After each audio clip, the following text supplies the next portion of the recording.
I want to make sure that I talk about this because you've written a book which could be of help to people, which is how to write a funny speech. You say for a wedding, bar mitzvah, graduation, and every other event you didn't want to go to in the first place. Yes. And your foreword is by none other than Carol Burnett. How did you pull that off? Carol Burnett. Well, I've written for Carol. I wrote for her 50th anniversary show, her 90th birthday special. And so I've got to know her casually. Yeah. And she's amazing. She's a magical person. Oh, my God, isn't she? So I reached out to her and I said, I have this book, and if you would be kind enough to write the foreword. And of course, approaching somebody like that, I'm always with, but if you can't do it, I totally understand. No problem. No harm, no foul. And she was like, yeah, send me the book. So this is on a Friday, okay? Sunday, she calls me. She goes, I read the book. I loved it. I'm happy to write the foreword. I mean, who does that? Would not be me. What is this about again? Conan, we've talked 7 times. No, it's really lovely that you got her to do it. And the advice in here is very smart, good advice for people. I think about how to be funny if you're going to give a speech. The most important is length. Yes. And I can't tell you how many times I have witnessed someone, they get their laugh. Yeah. And you're like, good. And then they keep going. Right. And you're like, We're no. talking to you, Adrien Brody. Yeah. Just witnessed that I was backstage at the Oscars. And I so wanted to, I thought, it's late in the day. Don't be a dick. So wanted to go out there and say, you thought The Brutalist was long.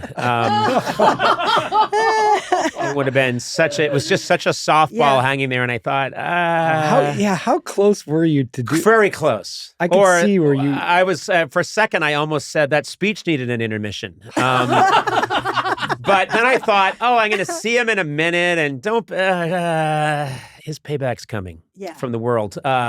People telling him for the rest of his life, why?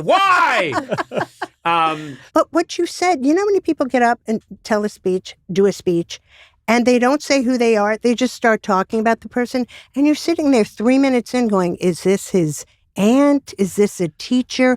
Who is this to this person? I mean, it's just important to get up there and go, hi, I'm Aunt Betty. And I've known so-and-so since they were born, you know? Yeah. Just something as simple as that. Gives you a connection. Yeah. I always get up if I'm giving a speech and say, I was this person's lover. It's often not true, but it just gets you right away. That is a great opening line. Yeah, we were lovers. It was a very sexual and sensual relationship. I've noticed something that a lot of people, it's a whole generational thing, they read off their phone. Yeah. Which I find a little off-putting. I don't like it either. I don't like it either. And I've seen people do it at serious, big, like there's a casket there. Yeah. And someone's like, well, my father, and they're, wait a minute, I'm getting a text. It's weird. It is weird.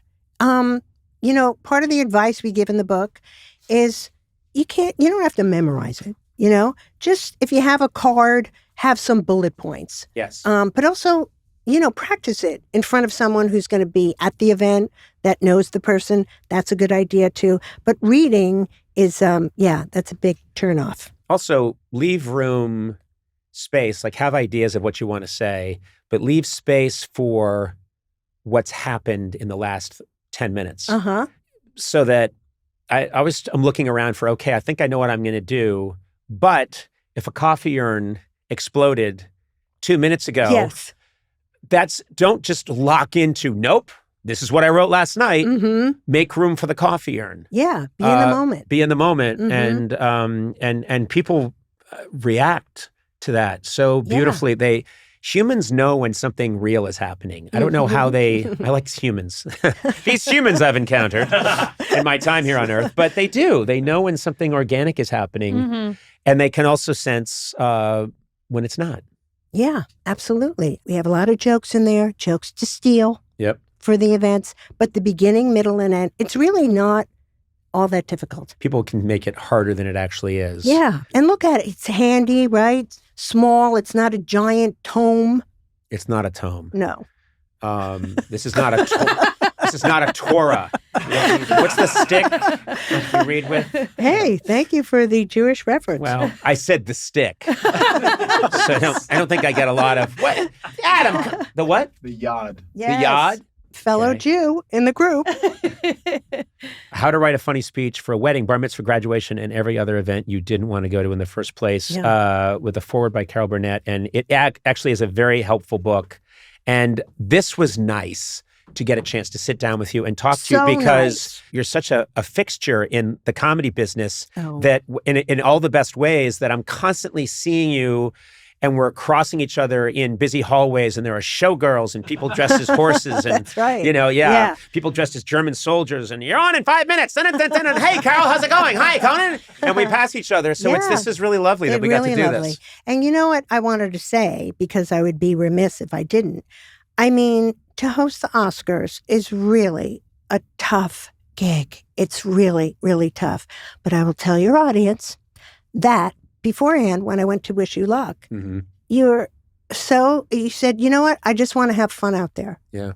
And you did. And that's amazing. That was the mission, was obviously do a lot of work beforehand and prepare. Yeah. But I was determined to, it actually is the thing that's helped me a lot on the podcast and the late night shows over the years is I learned a long time ago, if I'm having fun, it's going to work. So I can't contrive that. I just have to figure out situations and things to say that I'm going to have fun doing. Yeah. And put enough of those together where I will have fun. And if I'm having fun, people will start to have fun. Absolutely. Yeah. I think. So you really weren't all that nervous going out? I'd say I had, It's yours. Oh, really? Oh. I'm getting a text right now. A text. No, it's a spam call. I don't know why and it's all turned off, by the way. I don't know why it made a noise. It was vibrating. So I put it on vibrate so I have a central experience. Oh. And then I just on you, though. Well, it doesn't have to be at this age. Just hearing something vibrate gets me all hot and bothered.